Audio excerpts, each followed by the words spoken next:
মাহমুদু আল্লাহ রাসুলিল করিম আম্মাবাদ। সম্মানিত দর্শকবৃন্দ, আসসালামু আলাইকুম রহমতুল্লাহি বারাকাত। আপনারা শুনছেন সূরা আল মুতাফিফিন প্রসঙ্গে।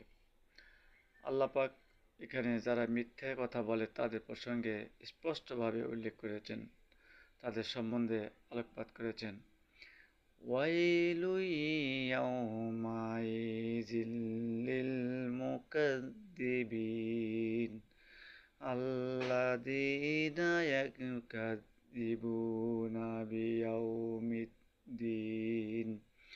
ওয়া মা ইউকাযযিবু বিহি ইল্লা কুল্লু মু'তাদিন আথীম। যারা মিথ্যে বলে উড়িয়ে দেয় সেদিন তাদের জন্য ধ্বংস।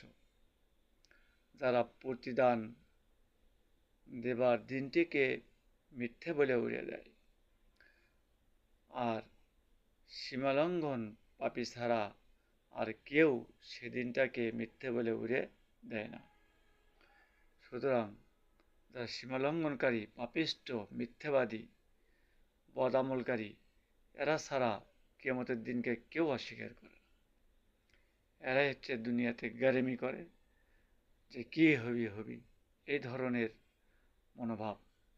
সুতরাং আল্লাহ তাদেরকে একদিন পাকড়াও করবেন এবং আল্লাহর কাঠগড়ায় দাঁড় করিয়ে কঠিন বিচারের সম্মুখীন হতে হবে। সুতরাং আমরা সকলেই এইসব আচরণ থেকে বিরত থাকব ইনশাআল্লাহ।